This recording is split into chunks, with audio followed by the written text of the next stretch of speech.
Sur notre thème. Aujourd'hui, on va voir le dernier point. Le dernier point, c'est la victoire s'obtient par la lutte par l'esprit. La lutte par l'esprit. Lutte par l'esprit. Et le verset de base, c'est toujours dans Galates 5, 17. S'il y a lutte par l'esprit, c'est qu'il peut y avoir une autre lutte. Et pour obtenir la victoire, il faut lutter par l'esprit avec un grand E, l'esprit de Dieu. On est toujours dans le développement de l'esprit chez le disciple. Alors, la dernière fois, on a vu la direction par l'esprit. La dernière fois, la direction par l'esprit. Et le verset, c'était Galates 5, 18. La dernière fois. Merci. D'accord. Aujourd'hui, c'est la victoire. Quelqu'un peut lire Galates 5, 17. Car la chair a des désirs contraires à ceux de l'esprit. Et l'esprit en a de contraires à ceux de la chair. Ils sont opposés entre eux, afin que vous ne fassiez point ce que vous vouliez. Amen. Galates 5, 17. On voit ici que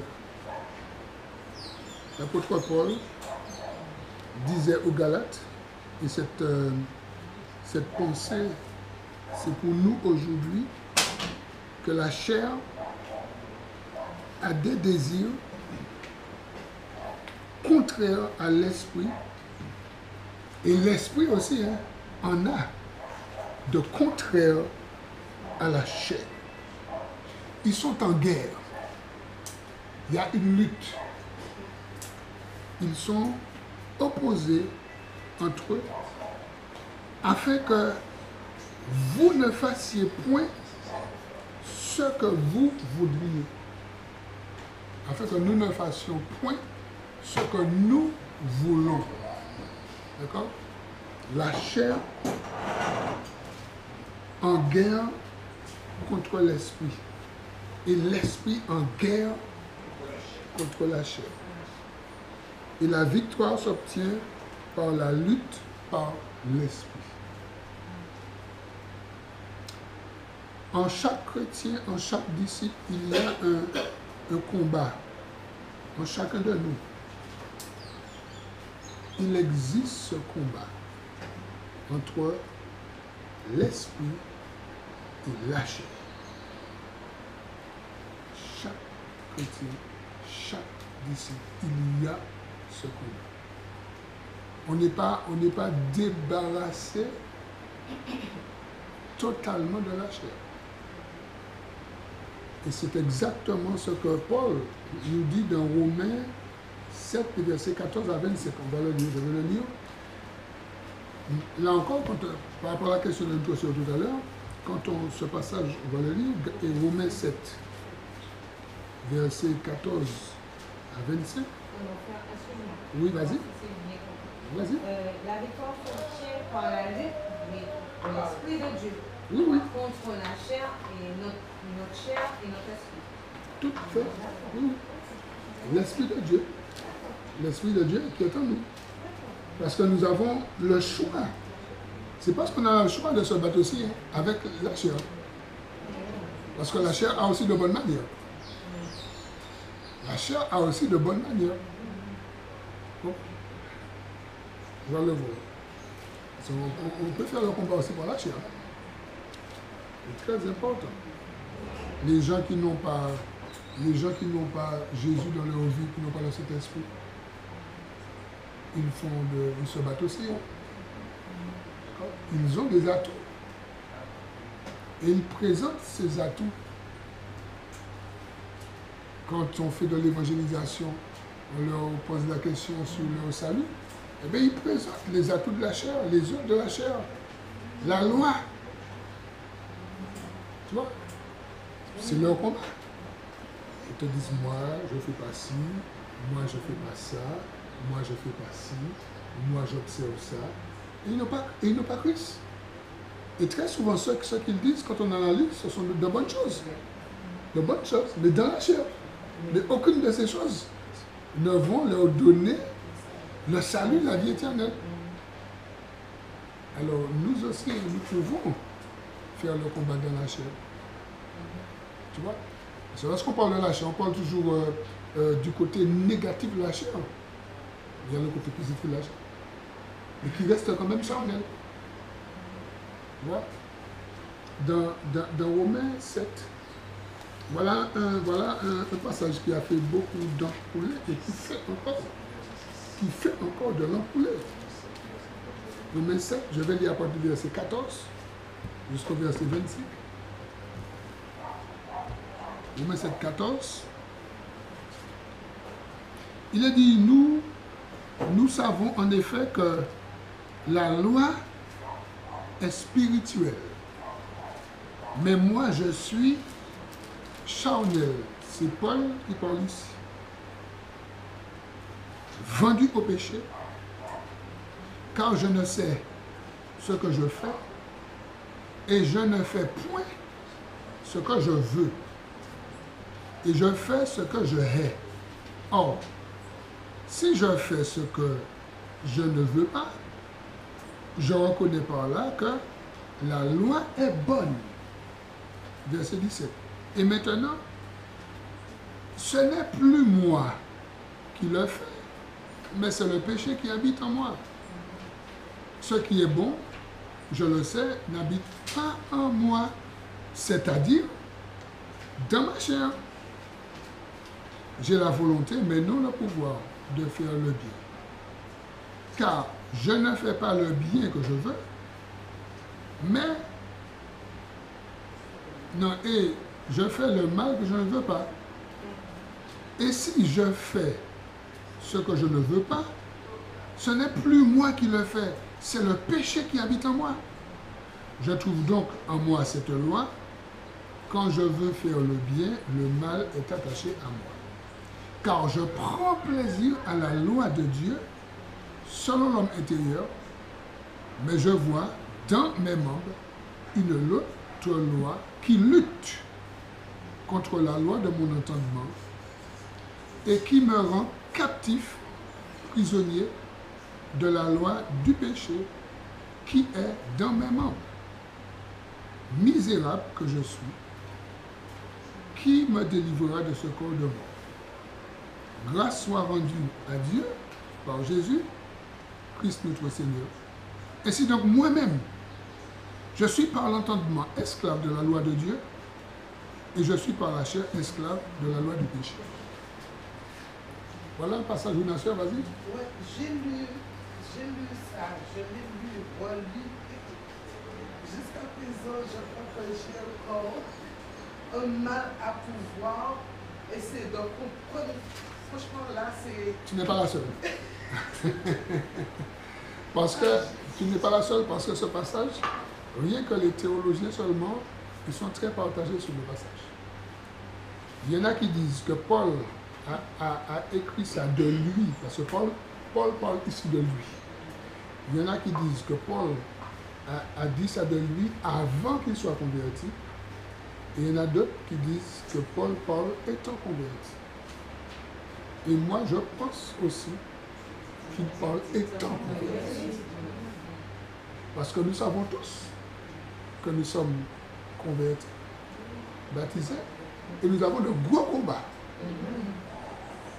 Et de sérieux combats.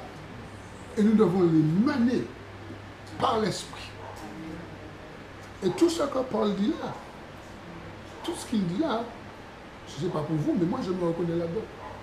Oui. D'accord. Je trouve qu'il est humble. Mais Il est très humble. mais il faut être humble. Si on n'est pas humble, Il ne reconnaît pas cette puissance que Dieu lui a donnée d'apôtre. Là, il est bien missionné au même rang que tout le monde. oui, Moi, je pense qu'il est converti, mais c'est celui qui a compris. oui. Il a compris, c'est ce que Dieu... Et je dirais, il ne se, oui, comme tu as dit, c'est ça, mais moi je pousse beaucoup plus loin. C'est-à-dire qu'il ne cherche même pas à se mettre pour rendre tout le monde. Il dit carrément ça. Juste faire l'expliquer. Non, ce que tu dis est bon, c'est pas pour que tu puisses. De ses frères et sœurs. Non, mais j'ai Parce que compris. lui, il avait quand même. J'ai compris, ce que tu as dit est juste. C'est-à-dire que c'est moi qui pousse la chose beaucoup plus loin, disant qu'il dit tout simplement ce qui travaille en lui.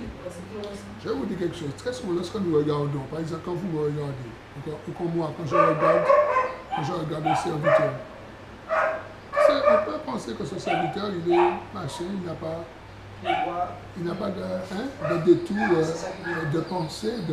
C'est pourquoi qu'il faut être humble et il faut être vrai. Tu vois? Tu as suivi le séminaire,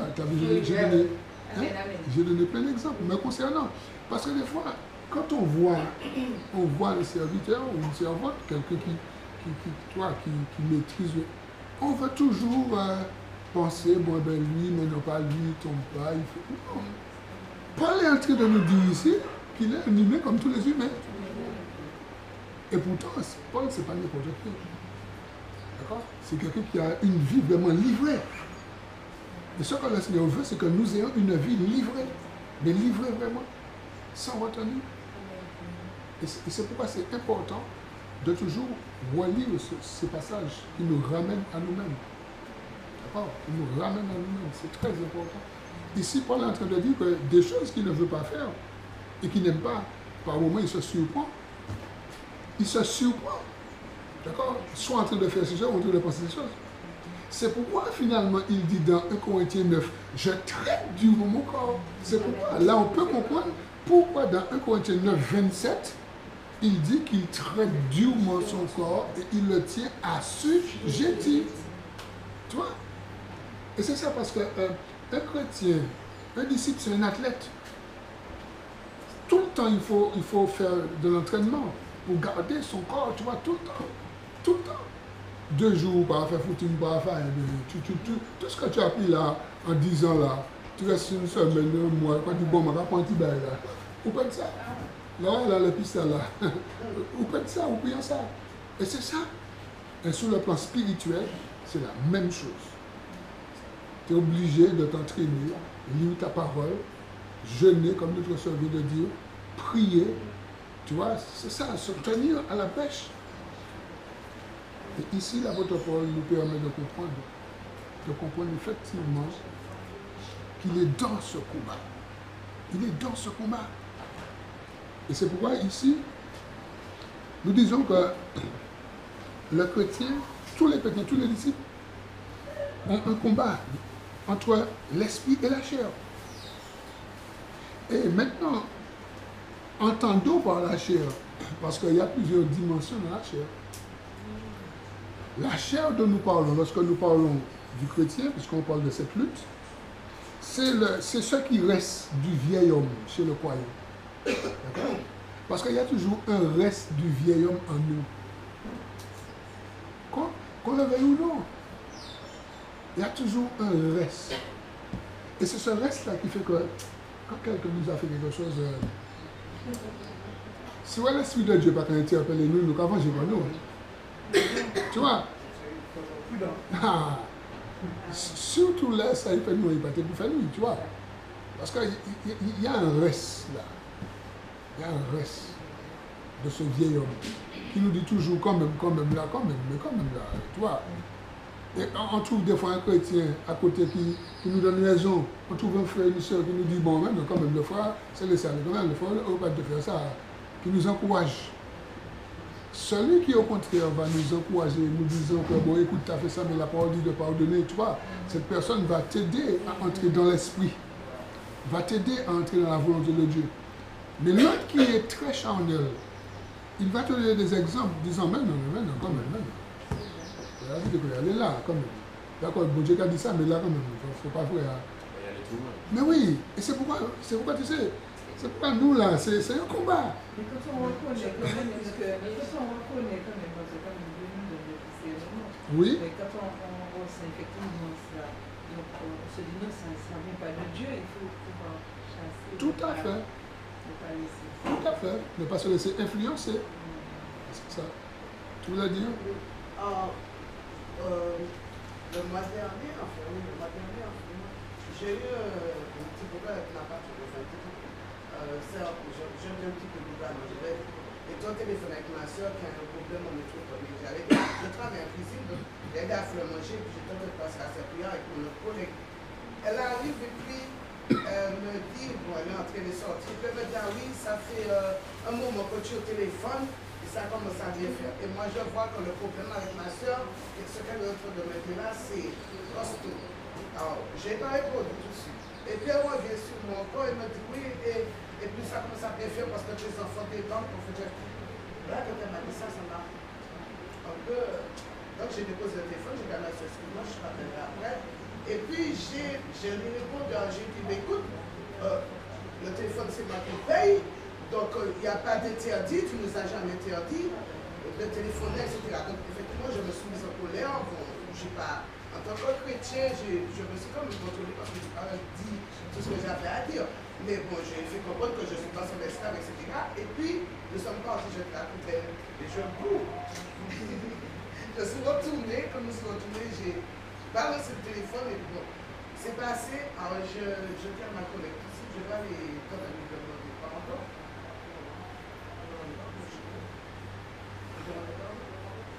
Alors, je suis allé, je l'ai appelé, je n'ai pas été dans son bureau, j'étais dans son bureau la chercher. J'aurais pu lui dire ça dans son bureau. Je l'ai ramené devant les collègues avec son mari était là. Et je lui ai dit, écoute, je te demande pardon. J'ai mal agi, j'ai fait jeter là. C'est pas une question de pardon, je te dis, je te demande pardon parce que je trouve que c'est de mon pardon. Et puis ça s'est arrêté. Un moment plus tard, elle est venue pour maman, c'est pas. Tout à fait. Et c'est ça. Et il nous faut beaucoup de courage. D'accord? Et je t'encourage, ma soeur Josette, je t'encourage. Tu vois, parce que le diable ou bien même quelqu'un, comme tu disais, peut nous dire, mais non, il faut. Et c'est comme ça, on va s'exercer dans ce combat. Et s'exercer dans la victoire aussi. Tu vois, s'exercer dans la victoire. Prendre sa victoire au nom de Jésus. Très important. Merci pour le témoignage. Alors, il y a deux. Romains 8, 23. Quand je parle de ce qui reste du vieil homme en chaque disciple, Romains 8, 23 nous parle un peu de cette dimension. Alors, si je lis à partir du verset 22, il est dit, Romains 8, 22, « Or, nous savons que jusqu'à ce jour, la création tout entière soupire et souffre les douleurs de l'enfantement. » Le verset 23, il est dit, « Et ce n'est pas elle seulement, mais nous aussi, qui avons les prémices de l'Esprit. » Tu vois, les prémices de l'Esprit, l'Esprit de Dieu. Nous soupirons en nous-mêmes en attendant l'adoption et la rédemption de notre corps. Et ce verset dit long. Ce verset dit long sur ce corps que nous avons aujourd'hui.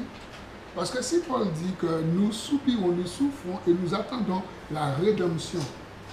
Le mot rédemption, c'est résurrection, mais c'est aussi renouvellement de ce corps-là, ce corps qui doit être glorifié, ce corps qui doit être démuni de tout ce qui est de charnel, souillure. Tu vois? Parce que Paul nous le dit ici. Et là, il parle bien du chrétien, du disciple. Tu vois? Ça veut dire que ce corps, qu'on le veuille ou non, le corps en lui-même, il est frappé de péché, puisque c'est pourquoi on meurt. Même si on est converti, c'est pourquoi on meurt. Parce que la sentence est tombée dans la jeunesse, et cette sentence qui est tombée à cause du péché, et bien voilà, c'est pourquoi tous les hommes meurent, qu'on le veuille ou non. Parce qu'on a une partie du premier Adam, bien qu'on ait une partie du deuxième Adam, de Jésus, le deuxième c'est Jésus, on a son esprit, et c'est pourquoi ici il nous dit qu'on a les prémices de l'esprit. L'esprit de Dieu. Prémices veut dire premier. D'accord. Mais le jour viendra où on va revêtir entièrement. On sera revêtu entièrement du corps de Jésus. Notre corps sera de la même nature nature du corps de Jésus glorifiée, d'accord? Et là, on n'aura plus à soupirer de la chair, du charnel, de toutes ces choses. Alors c'est pourquoi ça nous permet de comprendre ce combat, cette lutte. Et l'autre verset, c'est celui qu'on a lu, c'est le dernier verset qu'on a lu de Romains 7, 24.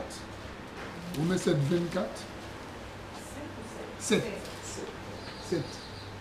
24, où Paul fait ce cri, misérable qui je suis, qui me délivrera de ce corps de mort. Tu vois, ce corps de mort, ça veut dire ce corps qui me pousse à pécher, ce corps qui fait que je viens de prier, Seigneur, je t'aime, Seigneur, donne-moi la force que je puisse supporter et tout. Tu rencontres quelqu'un, la personne te fait quelque chose, tu pèses les ans. Et pourtant, tu viens de prier. Toi, tu as manqué de maîtrise, tu as manqué de foi, tu as manqué de force, ou encore la foi était tellement costaud que tu n'as pas pu te retenir. Paul dit, misérable, je suis, qui me délivrera? Qui? Il soupire. Mais oui, et nous avons tous le même combat. Et c'est pourquoi nous voyons ici que la victoire s'obtient par la lutte, mais par l'esprit. Tu vois? Par l'esprit. C'est très important. C'est un combat par l'esprit. Quand on a compris ça. Et c'est pourquoi il est dit dans Éphésiens 6, le verset 18, faites en tout temps par l'esprit toutes sortes de prières.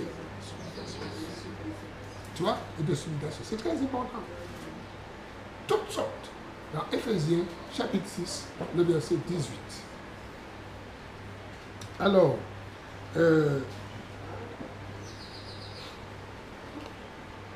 à la différence, je vais encore parler de la chair un peu, avant de voir la prière par l'esprit. À la différence de l'homme irrégénéré, puisque là on a parlé de nous qui sommes régénérés, d'accord? Nous qui sommes sanctifiés, et malgré nous sommes sanctifiés, nous sommes de nouvelles créatures, nous avons quand même ce combat. Il reste quand même quelque chose de la chair, à la différence avec l'homme irrégénéré qui est lui dans la chair. D'accord? Et c'est pas dans la chair, c'est pas les muscles. Et ça, on peut le voir. Il y a un verset qui nous explique très bien, c'est Romains 7, toujours Romains 7, le verset 5.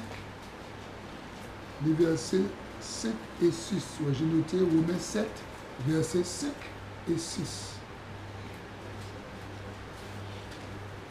On va bien analyser ce que Paul dit là dans ce verset. Alors, Romains 7, verset 5, il est dit, car lorsque nous étions dans la chair, tu vois, lorsque nous étions dans la chair, c'est que nous ne sommes plus dans la chair. Tu vois, lorsque nous étions dans la chair, les passions des péchés provoquées par la loi agissaient dans nos membres, de sorte que nous portions des fruits pour la mort. Ça, c'est lorsqu'on était dans la chair. On n'avait pas encore été frappé par l'Esprit de Dieu. On n'était pas converti, on ne s'était pas repenti. Tu vois, on n'était pas entré dans le bon combat. Paul dit à Timothée, fais le bon combat. Tu vois, le verset 6 nous dit, mais maintenant, nous avons été dégagés de la loi, étant morts à cette loi sous laquelle nous étions retenus, de sorte que nous servons sous le régime nouveau de l'esprit et non selon de la lettre qui a vieilli. Bien sûr, là, il parle de la loi, mais aussi de la loi mosaïque, très bien, mais aussi de la chair. Tu vois? Et là, il nous dit carrément, lorsque nous étions dans l'esprit, lorsque nous étions dans le monde, on n'était pas, on était dans la chair, dans la chair, on n'était pas dans l'esprit de Dieu. Alors tu vois, il y a des petits mots, des fois on lit très vite, et quand on s'arrête dessus, on a déjà la définition. On voit que être dans la chair, un chrétien ne peut pas être dans la chair. il nous reste, comme on l'a vu tout à l'heure. Ouais. Il y a un reste du vieil homme en nous. Puisqu'on n'a pas encore retrouvé notre domicile céleste. C'est quand on aura retrouvé ce domicile céleste qu'on sera débarrassé définitivement. Tu vois? Et c'est pourquoi nous devons faire ce combat-là en esprit. Pour garder le niveau. Si nous voulons garder le niveau. Tu vois? Si le disciple veut garder le niveau, parce qu'il faut garder le niveau. Il y a un niveau à garder. C'est comme un champion. Il a mis un score. Il veut garder ce score, sinon l'augmenter. Il doit toujours s'entraîner, tu vois. Sinon, un autre qui s'entraîne aussi, il va mettre un autre record. Il veut garder le niveau. Et bien nous, c'est ça, spirituellement, nous devons garder le niveau. Et pour garder le niveau, c'est en esprit. Le combat, la lutte, c'est en esprit. Tu vois? Et c'est pourquoi Paul nous dit dans Éphésiens 6:12 qu'on n'a pas à lutter contre la chair et le sang. Là, on comprend mieux. Parce que comme c'est un combat en esprit, on n'a pas à lutter contre la chair et le sang. C'est ça. On a à lutter contre des esprits contraires. Et là, on est dans le monde spirituel. Esprit contre esprit. Tu vois? Esprit contre esprit. On a lutté contre des esprits. C'est ça. Alors, la victoire se gagne par l'esprit, mais dans la prière et contre la chair. Et nous avons un exemple, l'exemple de Jésus dans Hébreux 5, le verset 7. On a dit que la victoire se gagne par l'esprit, l'esprit de Dieu, dans la prière. Et cette victoire, ce combat, c'est contre la chair. Hébreux 5, le verset 7, si quelqu'un peut lire.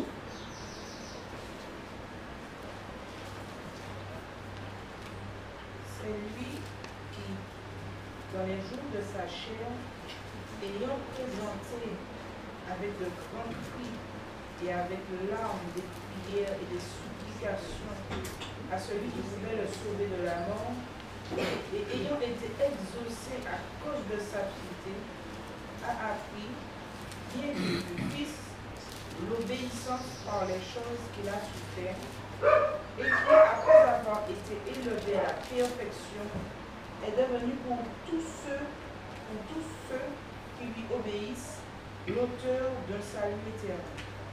Amen. Tu vois? Et ici, on voit Hébreux 5, Hébreux 5, le verset 7. Oui, jusqu'au verset 10. Mais on voit ici que Jésus, on nous parle ici de Jésus. On nous dit que c'est lui, dans les jours de sa chair. Il était homme, dans son corps, il était vraiment homme, vraiment Dieu, mais aussi vraiment homme. Et étant vraiment homme, il a souffert comme nous, il a eu les mêmes combats que nous, il n'a jamais succombé. Mais il a eu les combats. Et on nous dit ici, c'est lui qui, dans les jours de sa chair, a présenté de grands cris avec larmes, des prières et des supplications. Tu vois le combat par l'esprit? C'est ça. Il y a un vrai combat à livrer là. Jésus lui-même, il a livré ce combat. Il a été victorieux. Mais on nous dit avec l'arme. On voit que ce n'est pas un petit combat. C'est pas un petit combat. Je reprends le verset 7. C'est lui qui, dans les jours de sa chair, a présenté avec de grands cris et avec larmes des prières et des supplications à celui qui pouvait le sauver de la mort. Et il a été exaucé à cause de sa piété. Il a appris, bien qu'il soit fils, l'obéissance par les choses qu'il a souffert. Tu vois?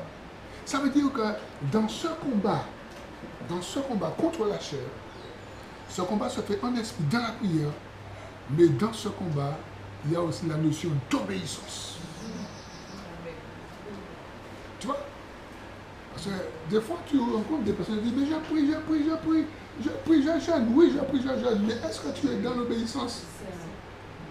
Parce qu'on peut jeûner, mais on n'a pas obéi. Parce qu'on pense que c'est la prière ou le jeûne. Non, c'est la prière et le jeûne dans l'obéissance. Dans l'obéissance. Parce qu'on ne va pas casser le bras de Dieu.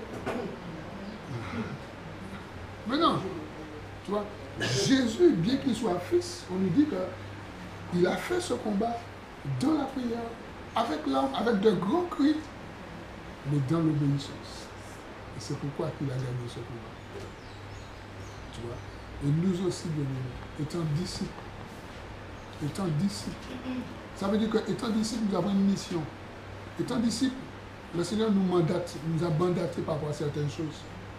Mais nous avons aussi ce combat à mener par rapport à chacun de nous. Nous avons notre combat par rapport à certaines choses qui peuvent nous empêcher d'atteindre le but. Tu vois? Il y a des choses qui vont venir là, dans notre chemin, pour nous empêcher d'être efficaces. Eh bien, il faut. Oui, mon frère. Une question sur le jeûner et l'obéissance. Si on n'est pas dans l'obéissance, alors il participe dans le jeûne que nous faisons aussi. Alors, je ne sais pas. Ta question, je ne sais pas s'il participe. Mais, non, mais ta question, Isabelle a publié un jeûne. Ouais. Isabelle a publié un jeûne. Oui, c'est pour ça. Il doit que Dieu ne répond pas. C'est ça, c'est pour ça que je le pose. Oui. Oui. C'est une question bête, mais. Non, elle n'est pas bête. Au contraire. C'est-à-dire, il y a un mélange. C'est vrai, ce que tu dis, c'est vrai. Il y a un mélange dans ce jeûne. Le jeûne n'est pas pur. Il y a un mélange, puisque dans Ésaïe 58, quoi? Il nous a donné accès. Dans Ésaïe 58, il nous dit, le jeûne que le Seigneur n'approuve pas et le jeûne qu'il approuve. Ésaïe 58. Dans Ésaïe 58, tu as les deux. Le jeûne qui n'approuve pas et le jeûne qu'il approuve. Ah oui, c'est clair. Hein? Parce qu'on peut rester sans manger et on jeûne. Mais est-ce qu'on est dans la foi de Dieu? Est-ce qu'on obéit? Est-ce qu'on a renoncé? Est-ce qu'on a fait la démarche?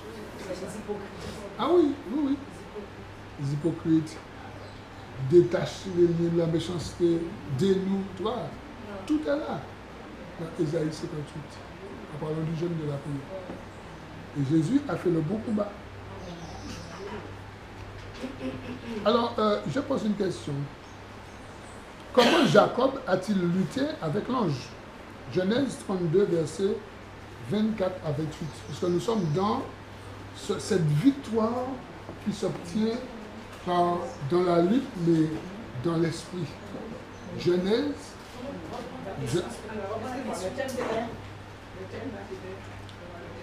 Alors, le thème, c'est la victoire s'obtient par la lutte, par l'esprit contre la chair. Oui, par la lutte. En luttant. Mais par l'esprit de Dieu. Non, par la lutte, par l'esprit. C'est important. Hein? Par.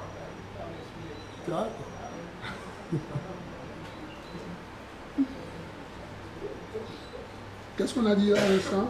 Ah oui, alors non, la question c'est comment Jacob a-t-il lutté contre l'ange? D'accord? Comment il a lutté? Genèse 32, versets 24 à 28, on va faire la lecture.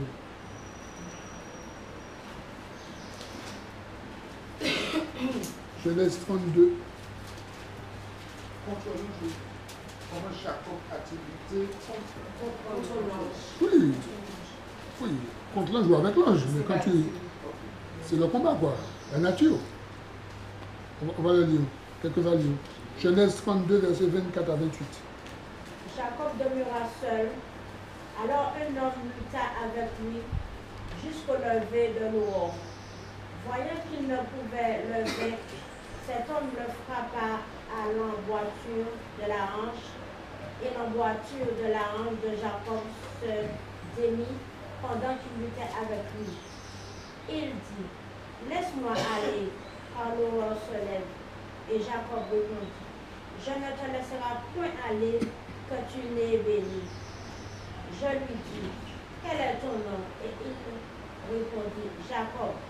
Il dit, encore ton nom ne sera plus Jacob, mais tu seras appelé Israël, car tu as lutté avec Dieu et avec des hommes, et tu as été vainqueur.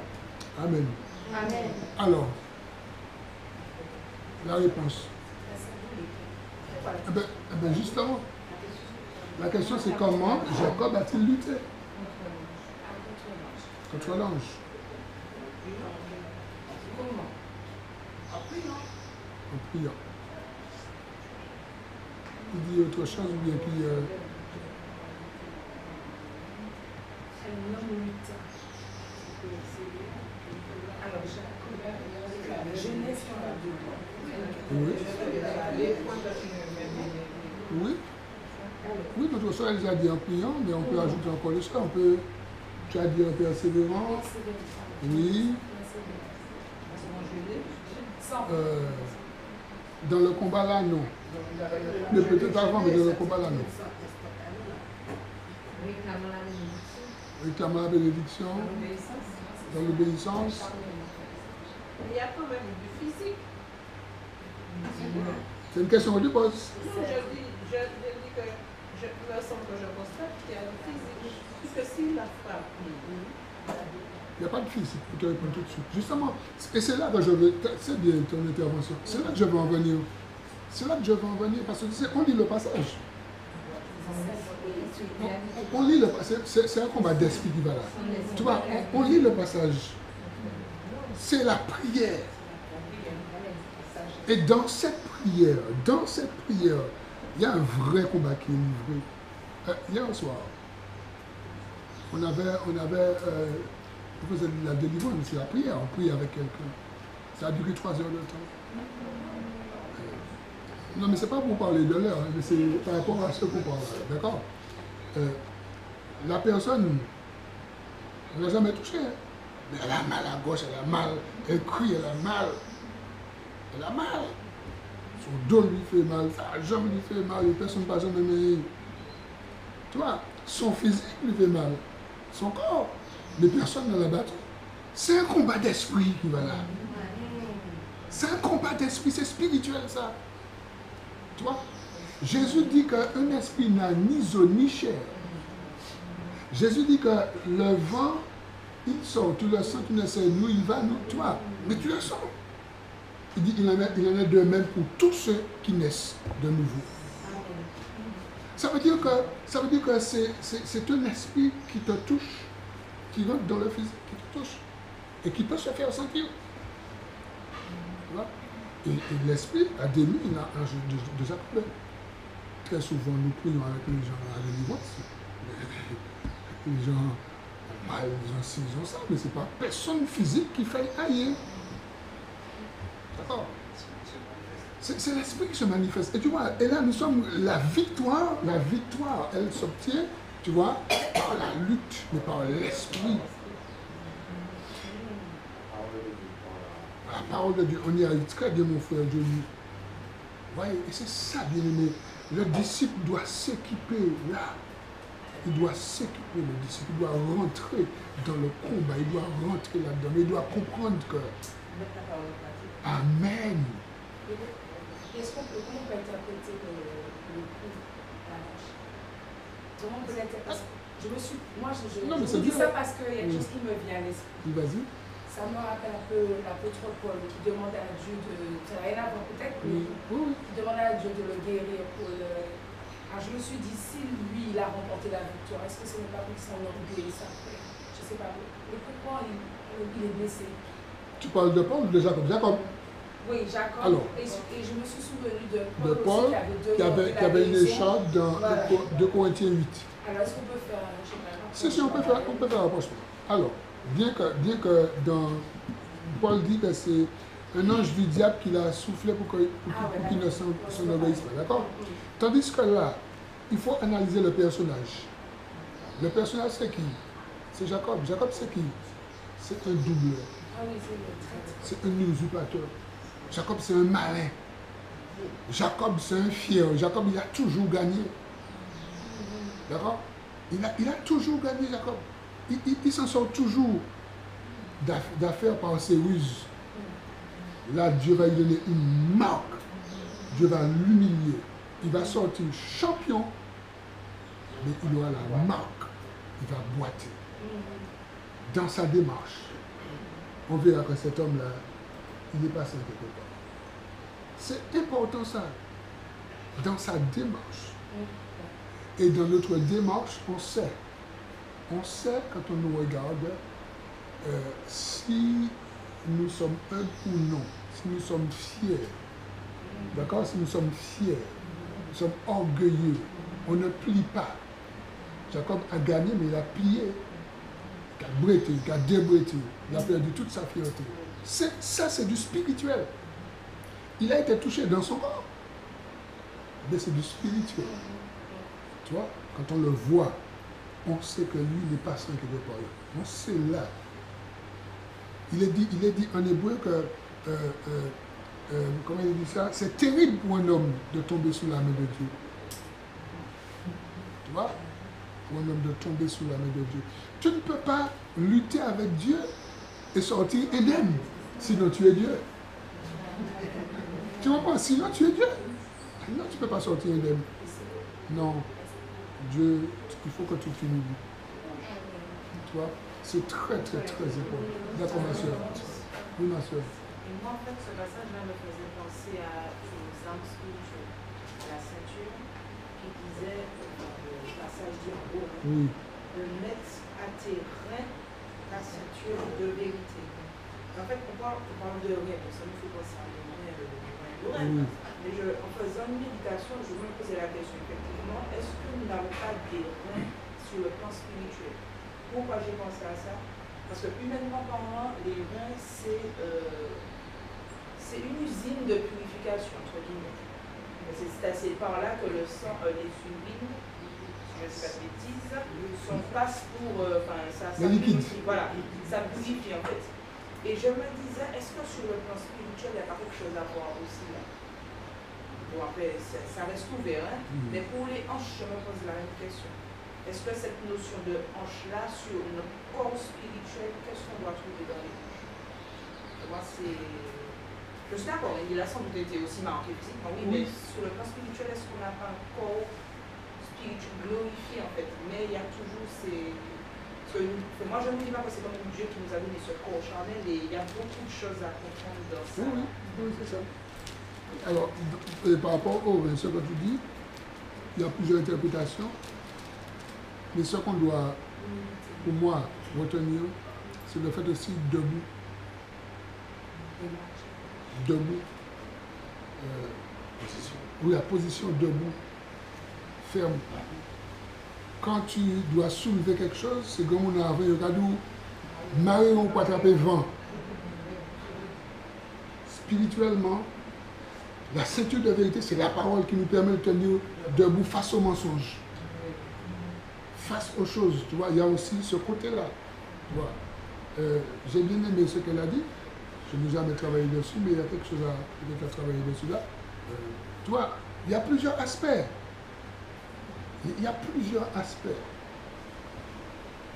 Mais c'est important le côté humilité. Humilité. Tu vois Jacob qui marche fier, et puis après qu'il a débrouillé, il a changé de nom. C'est comme ça que j'ai vu ça. C'est comme ça que j'ai vu ça. Il a changé. Paul aussi, il avait cette puissance-là. Il fallait quand même aussi que Dieu ne puisse pas aussi.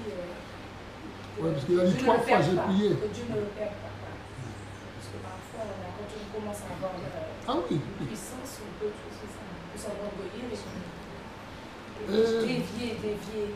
C'est vrai, dans le monde, on va dire, chrétien, tous les serviteurs ou servantes qui atteignent un niveau, si on n'est pas vigilant, on tombe.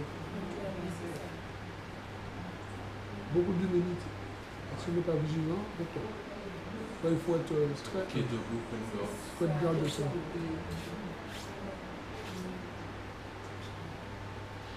Alors le combat c'est un esprit. Tu vois, là, le combat, c'est un esprit. Et ça se passe pendant la nuit. La nuit?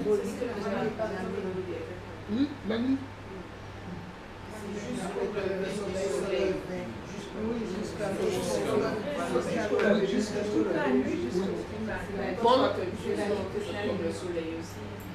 Paul parle aussi de combat. 1 Corinthiens 15, 32, quelques peu liés. On va aussi analyser ce combat rapidement. 1 Corinthiens 15, 32.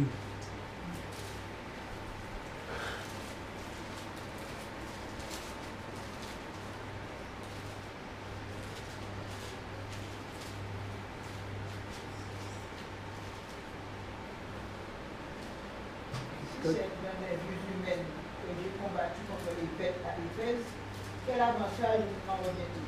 Jusque-là. Le mort ne ressuscite pas. Jusque-là. Le fait qu'il dit qu'il a combattu contre des bêtes à Éphèse. Tu vois? Paul parle ici des esprits. Ce n'est pas des bêtes, ce n'est pas un lion, ce n'est pas un chien, ce n'est pas un rien. Tu as l'homme animal. 1 Corinthiens 2, on parle de l'homme animal. Paul, ici, il dit qu'il a combattu contre des bêtes. Paul montre la dimension du combat. La version sur le verset, c'est des bêtes fauves. Eh ben, tu vois? Bêtes fauves. La copie méchante. Des bêtes fauves.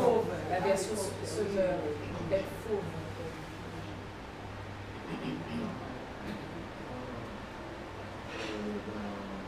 Deutéronome, il est parlé de je ne peux pas te donner tout de suite de peur que les bêtes sauvages. Deutéronome, Ah oui, alors là c'est oui. C'est les mêmes bêtes, c'est les Non, là c'est pas pareil là. Non, c'est pas le même contexte. Hein. Alors dans Deutéronome, là, c'est par rapport au désert. Là, comme le Seigneur, comment il s'appelle? Quand Josué, quand ils vont conquérir, dans le désert, tu vois, il y a des bêtes. Et là, c'est vraiment, là, on parle vraiment des bêtes. Hein. Je n'ai pas le verset en tête, mais comme je l'ai étudié sur ça, là, on parle vraiment des bêtes. La population des bêtes qui étaient dans le désert. Tu vois? Non. C'est pas les esprits. Non, c'est pas les esprits. Là, c'est un autre contexte. Regarde, c'est comme si, ouais, bois qu'il a, il y a une bête. Et pourquoi venir habiter là? Tu vois? Et puis, le Seigneur te dit, enfin, j'oublie comment le verset dit. Hein? J'oublie comment le verset dit. J'oublie la... Il dit que je ne peux pas chasser. Tu seras délivré au fur et à mesure de peur que les bêtes sauvages. Mais dans l'Ancien Testament, oui, non, mais c'est bien ça, voilà. Ce qui était naturel, c'est-à-dire. C'est bien ça. David luttait contre des hommes, mais dans le psaume, lorsque nous considérons les psaumes dans le. Enfin, David luttait contre des hommes lorsqu'il dit je suis oppressé par des hommes, mais bon, lorsqu'on lit Psaume 55. ce sont des esprits. Lorsqu'on lit ces psaumes, bon, si on est oppressé, si on est. Aujourd'hui, quand on pense à ce combat, on ne pense pas aux hommes, on pense à l'esprit qui anime les hommes. D'accord? Mais par contre, le passage dont tu parlais, non, parce que comme il n'y a pas longtemps, j'ai travaillé dessus en plus, le passage dont tu parlais, en fait, si tu veux, j'oublie la formule, comment c'est dit, mais en fait, c'est comme si aujourd'hui, tu vas habiter un endroit désert qui a des bêtes. Et le Seigneur te dit de peur que les bêtes ne te dévorent, je te ferai prendre possession de fur et à mesure. Et au fur et à mesure, il va chasser les bêtes. Et il y a un autre passage où il parle des habitants. Pareil, des Cananéens, des Éviens, pareil, où il dit, je les ai laissés là exprès. Tu vois, je les ai laissés exprès. C'est pour que tu apprennes à te battre. Là, il parle des hommes. D'accord. Mais dans l'idée, on peut toujours comprendre la chose. Hein? Mais il y a aussi le contexte. Je n'ai pas le verset. Je n'ai pas là. Merci. j'ai bien noté ça tout de suite. Donc, ce passage-là, pour toi, ce serait plus visuel, quoi, avec les yeux, genre. Ah, tu Non, parles le là? passage que tu lui expliquais. Oui, le passage, non, d'autres il parle là, parce qu'il y a pris un passage, comme je sais, là on parle vraiment des bêtes même. Là on parle des bêtes, des animaux. Des animaux. Mais dans ce passage que tu viens de lire là, les bêtes là, c'est les mauvais esprits. Oui, c'est le combat spirituel. Non, là Paul parle du combat spirituel. Il s'est battu, il y avait des personnes qui se dressaient contre lui, il y avait des contestations, il y avait, tu vois. L'église d'Éphèse, quand Paul est arrivé à Éphèse, c'est là où il y avait le plus grand idolâtre, des statues, des choses. Paul a confronté contre plusieurs doctrines à Éphèse, tu vois. Ah ouais, beaucoup de doctrines païennes, adorer la Diane, la grande, enfin bref, tu avais vraiment beaucoup de choses. C'est ça. Beaucoup d'idoles. Parce que même aujourd'hui, on a des animaux, entre guillemets, par nation. J'ai par exemple le coq sportif français. Tu as l'ours, je crois que c'est pour les Grecs. Mais ouais, le léopard, oui, il y a des nations. mais oui, qui sont représentés. Mais oui. Et là où ils sont plus forts, c'est les Japonais et les Chinois. Chaque année, ils ont un. Ah oui, chaque année. Chaque février, ils ont l'année du rat, je pense. Et leur horoscope est basé carrément sur des bêtes. Mais ils y croient vraiment. Il y a incarnation aussi. C'est aussi pour les paroles. Ah oui. C'est ça. Tu as le oui, le dragon. Et bien voilà. Vous savez quelque chose, lorsque des fois vous rêvez, quand vous êtes dans un combat spirituel, des fois vous rêvez, je ne parle pas de rêve vraiment, mais dans un combat, tu es dans un combat-là, combat d'esprit, tu es attaqué. Je ne sais pas ce que vous avez déjà vraiment été attaqué. Celui qui a déjà vraiment été attaqué, c'est moi, je sais de quoi je parle. J'ai déjà été attaqué. La parole, quelqu'un va lire Hébreux 12, 4.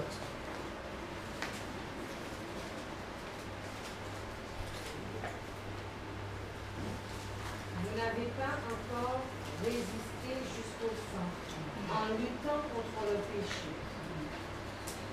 Alors, on n'a pas encore lutté jusqu'au sang en luttant contre le péché. Comment on va lutter contre le péché?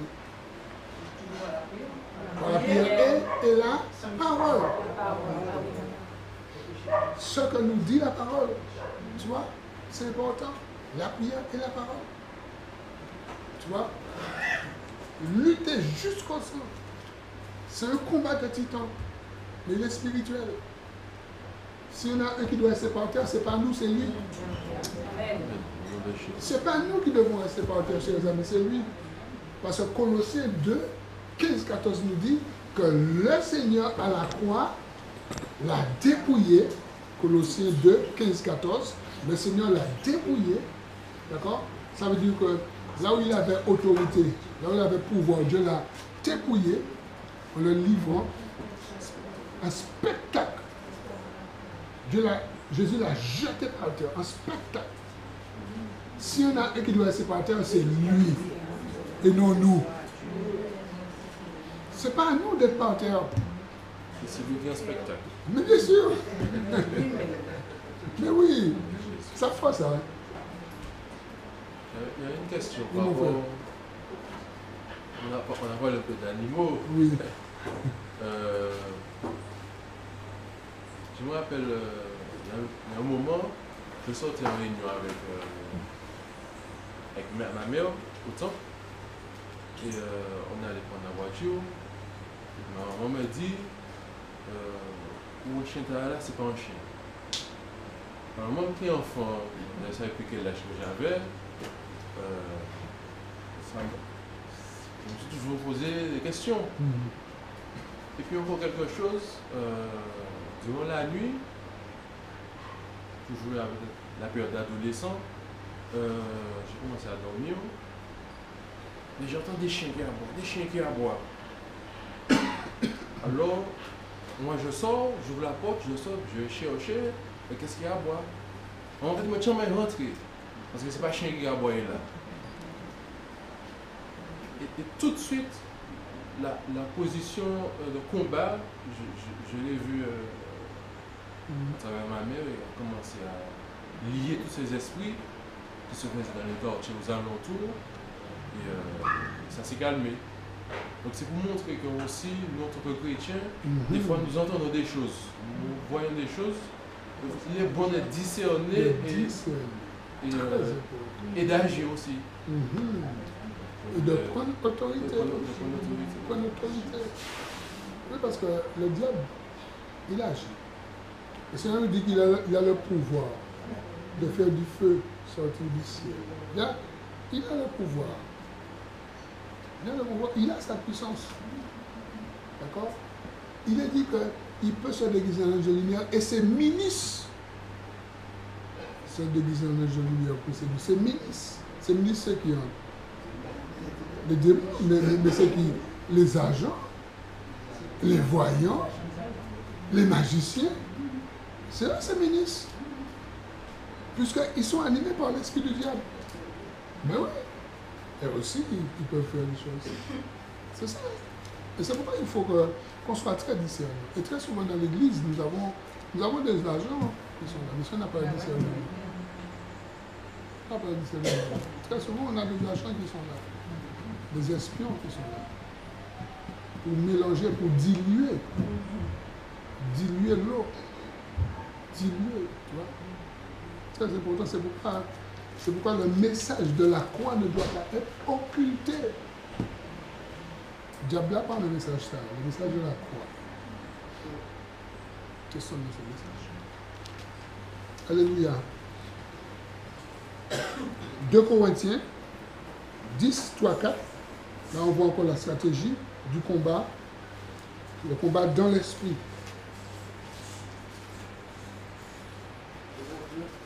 2 Corinthiens 10, 3, 4. Là, ce verset très connu. Et s'il n'est pas connu, il faut l'apprendre. 2 Corinthiens 10, 3, 4. Alors, il nous est dit, alléluia, si, verset 3. Verset 3, il est dit que si nous marchons dans la chair, là, ici, la chair c'est le corps, d'accord? Ici, la chair c'est le corps. Hein? Nous ne combattons pas selon la chair, car les armes avec lesquelles nous combattons ne sont pas charnelles, mais elles sont puissantes par la vertu de Dieu pour renverser une forteresse. C'est quoi une forteresse? Ce sont des obstacles. Obstacles. Ce sont des murs bâtis ce sont des murs bâtis en général pour se protéger de l'ennemi. Mais c'est super. C'est mur de chez nous. C'est pas le mot. D'accord. Encore quelques forteresses. C'est bien ça, mais des esprits, d'accord. Encore. Forteresse, on y va. C'est ça, hein. Il y a plusieurs sortes de forteresses. Les armées. Tu disais? Non. Les portes ouvertes, justement, c'est ça qui va faire la forteresse agir sur nous. Alors, forteresse, notre soeur a parlé de protéger. L'autre se protège. Puisque là, il a dit, les armes avec lesquelles nous combattons, elles sont puissantes par la vertu de Dieu pour renverser les forteresses. Une forteresse, c'est là où l'ennemi se fortifie. Une forteresse, c'est une parole de malédiction. Tu vois? Une forteresse, c'est un défi. C'est ça. Une forteresse, c'est une parole, c'est quelque chose où la personne s'appuie dessus, et puis quand vous, vous ne pourrez jamais vivre la vie. Parce qu'elle a déjà fait quelque chose là. Elle sait que spirituellement, elle a fait quelque chose. Et elle sait ce qu'elle te dit. Tu vois? Une forteresse, c'est une tour, comme a dit Johanna. Tu es là-dedans et tu surveilles l'ennemi et tu es protégé. Quand la personne dit la parole qu'elle dit là, et quand elle dit, ouh, vous pouvez marcher en les mains, on va battre tout 100 millions. Voilà une forteresse. C'est une parole, hein. On va battre tout 100 millions. Mais quand la personne te dit cette parole, derrière cette parole, il y a un montage. Il y a quelque chose qui est monté là. Il y a un travail qui est fait dans les ténèbres. Et ce travail-là, il est dit que les armes avec lesquelles nous combattons, elles ne sont pas charnelles, mais elles sont puissantes. Elles sont spirituelles pour renverser les forteresses. Tu vois? Et ça, c'est un esprit. Et c'est pourquoi cette lutte-là, on n'a pas à lutter contre la chair et le sang. Parce que c'est sérieux. Parce que l'autre qui te dit, bon, il y a des plaisanteries, je ne vais pas parler de plaisanteries, mais l'autre qui est vraiment dans la sorcellerie, puis qui te dit que, ouh, défends-nous, Marie. Parce qu'ils ont fait un bagage anti-mariage pour ne pas marier. Tu vois? Et puis tu es là, tu subis du sévère. Tu vois? C'est ça une forteresse. Mais il est dit que nous, là, nous. Ah oui. T'as compris? Nous parlons de choses vraiment. Tu vois, c'est ça. Comprendre les choses là. Tu vois? Maintenant, quand tu sais qui tu sais, quand tu sais qui tu es, là, quand tu as entendu une parole, tu analyses la parole qui a été dite sur toi ou contre toi. Tu analyses est-ce qu'il y a de l'opposition. Tu analyses est-ce que vraiment tu as un désir. Quel que soit le domaine, tu analyses vraiment. Et tu analyses vraiment est-ce qu'il y a une opposition, est-ce que vraiment, là maintenant, tu commences à renverser les forteresses. La parole que tu as entendue, la malédiction qui a été lancée, les choses que tu as découvertes, tu les renverses au nom de Jésus-Christ de Nazareth. Tu vois? Jésus, enfin l'Éternel a dit à Jérémie, je mets ma parole dans ta bouche comme du feu et le peuple sera consumé comme de la paille. La parole. La parole, tu vois? Et c'est ça le combat, c'est ça. C'est un esprit. C'est très important. J'ai noté un verset là. D'accord, ma soeur. Alors, et dans Apocalypse 2, verset 16. Tu vois, on a terminé là. Apocalypse 2, verset 16. Quelqu'un peut lire?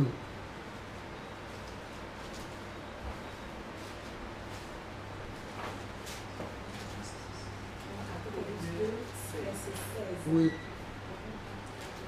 Repends-toi donc, sinon je viendrai à toi bientôt et je les combattrai avec l'épée de ma bouche. Tu vois, ici, le Seigneur Jésus nous montre l'arme par excellence pour nous. L'épée de sa bouche. Et nous avons cette arme. Éphésiens 6, 17, l'épée de l'esprit qui est la parole de Dieu. Tu vois? Éphésiens 6, 17, l'épée de l'esprit qui est la parole de Dieu. Et ici, on voit que Jésus, c'est la même arme. Hein? Je vais les combattre avec l'épée. Et c'est ça. Quand Jean décrit, quand il a vu Dieu, c'est ça, il disait, ses yeux étaient comme ça.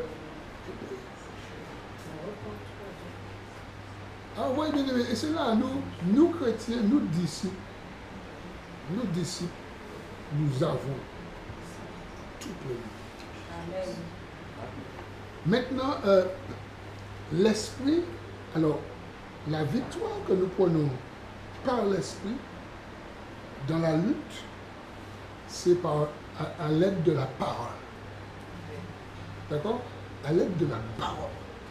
Dans le combat, dans la prière, tout se gagne par la parole.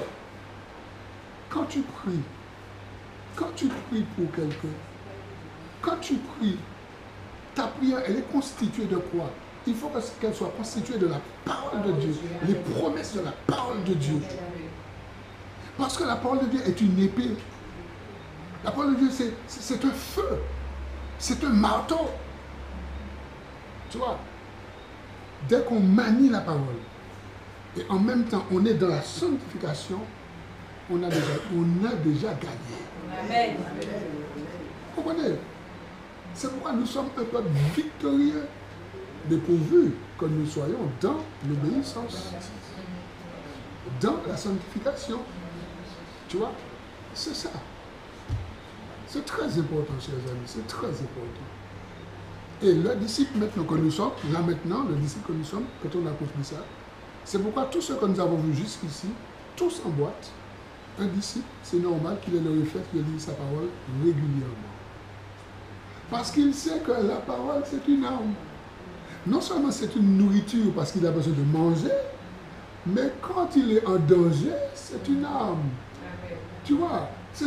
Et c'est pourquoi que le disciple, il ne peut pas vivre sans la parole. D'ailleurs, on reconnaît un disciple par rapport à sa maturité, son besoin de la parole. Un disciple qui se dit disciple, mais il ne sait même pas où est sa Bible, il y a un problème. D'accord? Il y a un problème. Alors voilà en fait, tu vois, tout est lié. Tout est lié. L'esprit, la parole, la victoire, l'obéissance. Tout est lié. Quand on regarde Josué, j'aime beaucoup cet homme dans la Bible. Josué, il a perdu une seule bataille. On t'a dit que Josué, il a tout gagné. Mais quand on regarde Josué, on a très peu parlé de lui quand on parlait de Moïse. Mais si tu ne fais pas attention, tu ne le vois pas. On dit que Josué ne sortait pas lorsque l'Éternel parlait avec Moïse. Josué était en dedans. Il est là. Il est toujours là. Et lui, il ne sortait pas. Tu vois? Il était là, Josué. Tu le vois, mais il est très discret. Mais il est là. Dans la tente d'assignation. Moïse parle avec l'Éternel. Les autres la paix. Il dit, nous pas le temps de voir encore le paix. Josué, il est là. Tu vois? Même quand Moïse est monté sur la montagne. Comment? Même quand Moïse est monté sur la montagne, oui. il reste en attente. Oui. Il attend avec Moïse. Tranquille, sur la montagne. Tranquille. Tu vois? Et bien aimé, c'est ça. C'est ça. Et regarde ce que l'Éternel va dire à Josué, dans Josué 1, que ce livre de la loi ne s'éloigne point de toi. Et le Seigneur lui dit des choses clés. Nul ne tiendra devant toi tant que tu vivras. Tu vois? Une promesse qui est liée à son existence. Tant que tu vivras, nul ne tiendra contre toi. Tout sol que fera de ton pied, je te le donne. Mais tout ça, c'était lié à que le livre de la loi ne s'écarte de toi, médite-le jour et nuit. Tu vois, tout est lié. Que le Seigneur nous donne, mais vraiment, tu vois, à nous exercer, parce que le Seigneur a besoin de nous. Et la Martinique, l'Église, tu vois, a besoin de nous, a besoin de disciples, pour que nous donnions à quelqu'un une parole de connaissance. Parce qu'à partir du moment où le peuple sait qui nous sommes, le peuple accepte la parole. Si les mères reconnaissent chez les chrétiens que ce sont des hommes et des femmes de Dieu, ils vont accepter nos conseils. Comme on le voyait dans la Bible, où les rois recherchaient un prophète. Mais c'est parce qu'aujourd'hui, on est dans notre petite religion, c'est bon quoi. On est dans notre religion. Tu vois? C'est ça. Mais si le voisin sait qui tu es, quand il a un problème, il te dit, ouais, tu peux prier pour moi parce que là, vraiment, les choses... Parce qu'il sait. La prière du juste a une grande efficacité. Je vous donne un témoignage pour terminer. Et moi-même, j'étais surpris, je vous assure. J'étais surpris, c'est pour vous dire que ça vient vraiment de Dieu. Je n'ai aucune gloire. De toute façon, on n'a pas de gloire. C'est Dieu qui nous glorifie. Il y a 15 jours de cela, c'était vendredi dernier, on priait Et le Seigneur m'avait mis à cœur de prier pour les couples en difficulté, parce que de plus en plus les couples mariés sont en difficulté. Et le Seigneur m'avait mis à cœur de nommer certains noms et de donner à l'Assemblée certains noms, les noms, de nommer femmes, hommes, les noms, ceux qui sont séparés, les noms, ceux qui ont en difficulté, de donner les noms. Et de prier, mais vraiment de prier. Il faut que le Seigneur agisse quand même. Et avec le frère que je priais, le frère Serge, le couple qu'on avait, le couple que j'avais retenu, j'ai dit, frère Serge, ce couple-là est séparé. Le monsieur, il sort avec une dame. J'ai dit, cette dame-là, on ne la connaît pas. On va prier pour que cette dame-là, qu'elle ait la crainte de Dieu. Et qu'elle sache que là, elle est rentrée dans une alliance et elle aura des problèmes avec Dieu. Et il faut qu'elle se repente, cette personne. Et on a prié pour cette personne. On ne la connaît pas. On a prié, on a supplié, on a demandé au Seigneur. À peine 15 jours après, la dame m'appelle. Je ne la connais pas. Elle a cherché mon numéro, elle m'appelle. Je veux de l'entretien avec vous. C'est le pasteur du monde de l'Est. Je veux de l'entretien, je veux vous voir. C'est urgent. C'était la personne. Tu vois, le Seigneur a touché le cœur de la personne. Elle s'est débrouillée pour connaître mon numéro. Elle m'a dit, je veux vous voir, c'est urgent, il faut que je vous voie. Le Seigneur a béni, le même jour, j'avais un entretien qui a été annulé, le même jour, je l'ai reçu avec le frère. Quand elle a parlé, on a eu un entretien avec elle, à la fin, elle s'est donnée à Jésus. Vous savez, la prière du juste a une grande efficacité. Mais il faut qu'on travaille ça. Je ne sais pas comment dire ça, mais il faut qu'on travaille ça. C'est important. Parce que ce n'est pas nous, c'est Dieu qui fait. C'est Dieu. Puisque bon, nous, on a prié, mais moi, j'étais loin de... Tu vois, mais je sais qu'on a dit ça. Je dis ça suffit là. Ça suffit parce que tu vois, le diable vient maintenant et dit qu'il a fait la fête pour les chrétiens, qu'il a venu là. Non, mais c'est à nous. Le Seigneur nous a donné. Mais est-ce que nous sommes conscients que nous avons? Est-ce que nous sommes conscients qu'il nous a dit, prenez? Des fois, on dit, Seigneur, fais pour moi. Il va faire, mais il dit, pourquoi dit, fais, bah, moi. Mais non. Alors, vous voyez bien aimé, et c'est là où nous devons mûrir, rentrer en maturité, être des disciples. Tu vois? C'est très important. Quand le Seigneur nous bénisse, c'est important. Et c'est pourquoi on a parlé aussi d'humilité. Restez humble. Parce que des fois, quand tu vois que le Seigneur commence à exaucer, on va commencer à dire les épaules carrées. Non. Restez humble. Restez humble. Le peuple a besoin de nous. La Martinique a besoin de nous. Le Seigneur a besoin de se servir de nous. Mais est-ce que nous sommes conscients? Ou est-ce que nous sommes plus intéressés à notre confort, les choses du monde? Tu vois, parce que les frères chrétiens, ils s'intéressent à tout ce qui est autour, mais sauf vraiment sa mission. C'est pourquoi lorsqu'on est en mode disciple, c'est autre chose. En mode disciple, il y a plein de choses qu'on peut se permettre, qu'on peut dire. En mode disciple, on est préparé pour entendre certains messages. Mais si on est en mode religieux, bon, il y a des messages, on peut dire ça faire là. Mais si on a compris que c'est le disciple, il est capable, il est prêt à entendre le vrai message, ce que Dieu a dit, parce que c'est un disciple. Quand le Seigneur nous bénisse. D'accord? Le Seigneur nous bénisse. Voilà. On va arrêter là pour ce soir.